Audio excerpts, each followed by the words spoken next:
Basics of functions. A formula is a function if for each x, which is the input, there is only one y, which is the outcome. An example would be, suppose the dosage, which is the outcome, of a certain medicine is determined by weight, which is the input. Then for a child weighing 50 pounds, there would only be one possible dosage for that weight. Because functions can have only one outcome for each input, they're useful for predicting behavior. If a formula follows the criteria for being a function, we can use special notation, function notation, to label it. Here's an example of function notation. In this example, the name of the function is f, and the variable being used for all input values is x. And we read this f of x equals 3x plus 5. If we're given a value inside the parentheses, then we replace our input variable with that value. For example, if f of x equals 3x plus 5, we want to find, let's do part A, f of 2. So the number inside the parentheses is your input. It will be the x. I look at 3x plus 5. Everywhere I see an x, I'll replace it with a 2. So now we have 3 times 2 plus 5, which is 6 plus 5, which is 11.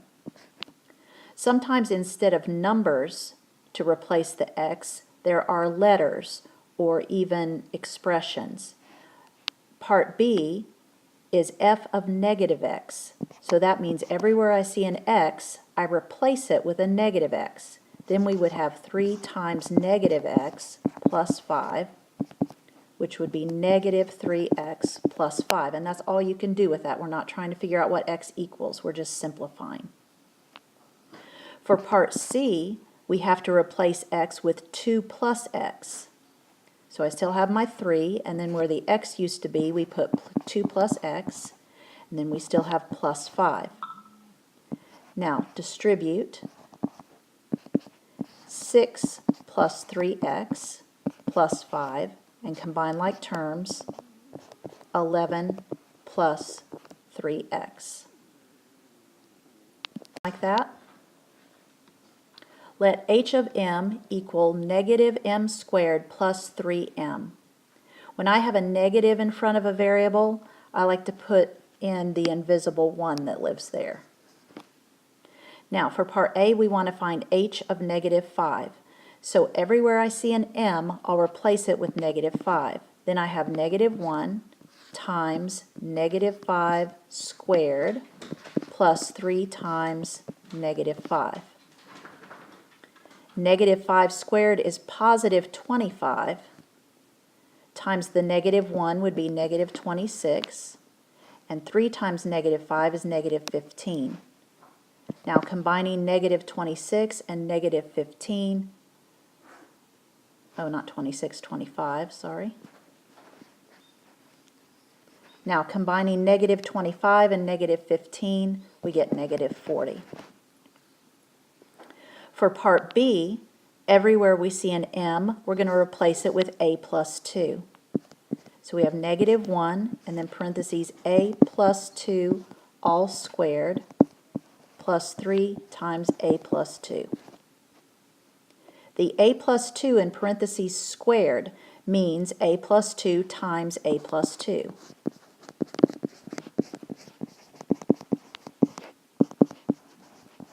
Which would need to be FOILed, first, outer, inner, last. So when I multiply that, I'm going to keep my negative 1. I'm going to put the result of my multiplying in a parentheses to help me remember that I need to multiply by negative 1. So foiling that, I have a squared. For first, outside would be plus 2a. Inside is also plus 2a. Last is 4.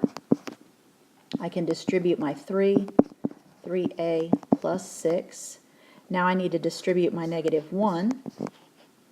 Negative 1a squared minus 2a minus 2a minus 4 plus 3a plus 6. Now let's combine like terms. Okay, I have a negative a squared, and then negative 2a, and plus 3a would be minus 1a, and negative 4 plus 6 is positive 2. So that one was a little messier. Points on a graph can be written as function values. For example, the point negative 5, 2, or negative 5 is the x, 2 is the y, can also be written in function notation. You would write f of negative 5 equals 2. Again, the negative 5 is the x, the number in the parentheses is always the x, and then what it equals is always the y. So let's look at this graph and find the values we've been asked to find. First is f of 2. So that means we need to look on the graph, find where x is 2, and then see what y value matches it. So x is 2 right here, and if I go to where, on 2, to where it hits the graph, that would be at this point. And at that point where x is 2, y is negative 4. Now let's try f of negative 4. So when x is negative 4, that is here, I go up till I hit the graph right here, and that's at positive 4.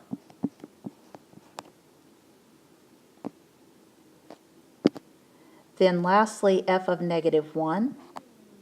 So when x is negative 1, where it hits the graph is right here, when y is 0.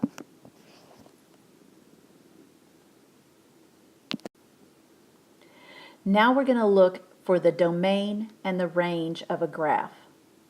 And a reminder about interval notation. When our graph is equal to a value, we use brackets.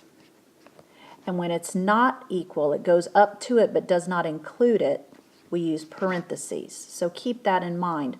What will happen on the graph is when you have a closed circle, you'll use brackets, and when you have an open circle, you'll use parentheses. The domain is all of the x values. So written in interval notation, the first value will be the farthest left x, and the second value will be the farthest right x. So you go from left to right, looking at the x's. In this graph, the farthest left x value is negative 3. And the farthest right x value is positive 1. The negative 3 is a closed circle, so it will have a bracket. The 1 is an open circle, so it will have a parentheses. So all of the x's in between negative 3 and 1 on that graph are included. So our start is negative 3, our stop is 1. Now the range. The range is all of the y's, from the lowest y value to the highest y value. So looking at our graph, the lowest y value is negative 1, and the highest y value is 2. Closed circle on the negative 1, so bracket. Open circle on the 2, so parentheses.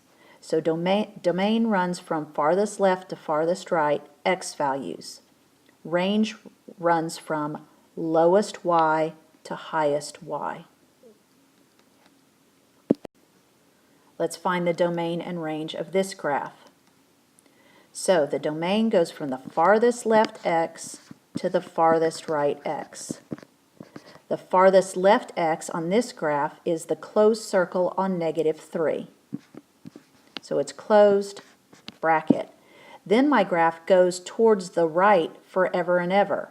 So it goes towards positive infinity. Be careful on the domain. This graph is pointing down, but down is a y value. So you wouldn't want to put negative infinity. With domain, you have to think left and right. So the arrow is pointing, of those two things, the arrow is pointing to the right towards positive infinity. And then the range. The range is tricky because our brains want to look from left to right, but range is low to high.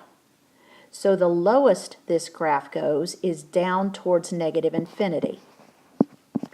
And then the highest y value that we see is at the closed circle at 2. Remember, infinity always has parentheses because you can never equal infinity. And then the 2 is a closed circle, so bracket. Another domain and range. Domain is all the x's from the farthest left to the farthest right. This graph points towards the left forever. So towards the left is negative infinity. And then as you move from left to right, it never stops and it heads towards the right forever, positive infinity. So when you go from negative infinity to positive infinity, you're covering all real numbers. And the symbol for that is this R with kind of an extra line there. So either answer is fine. In parentheses, negative infinity to positive infinity, or the symbol for all real numbers. Now the range. The lowest y value that we see is the closed circle at negative 3.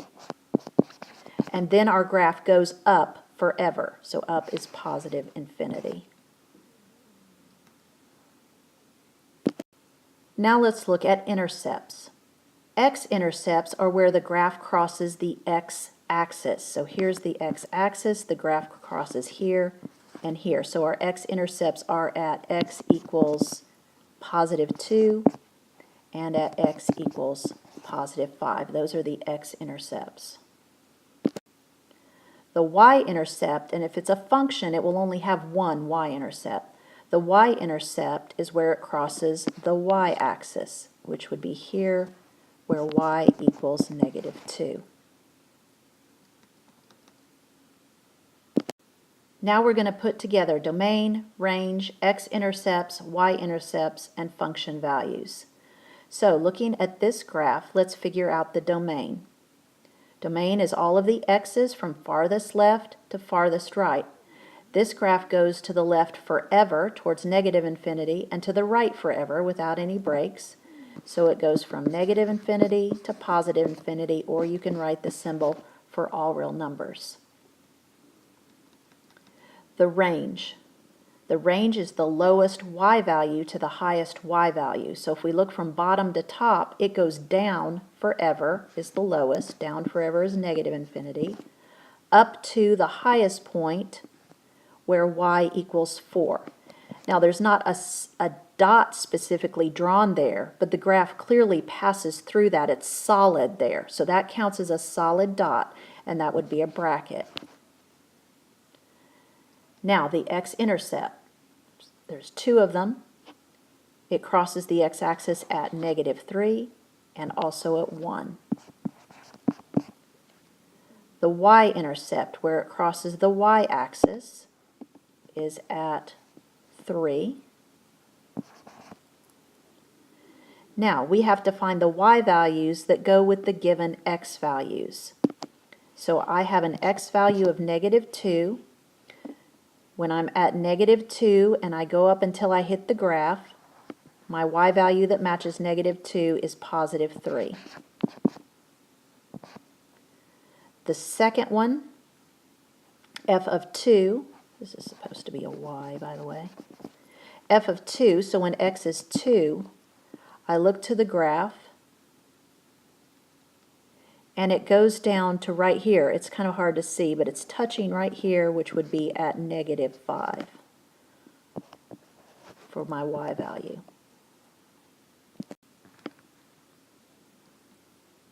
Another graph like that, like with the same instructions. I want to find domain and range, x and y intercepts, and the value at negative 4. Domain, farthest left x to farthest right x. The farthest left x is at negative 6. It's an open circle, so we have parentheses. The farthest right x, x is 0. It's a closed circle, so bracket. Range, the lowest y value The very lowest it goes, when x is 0, y is negative 3, and it's closed.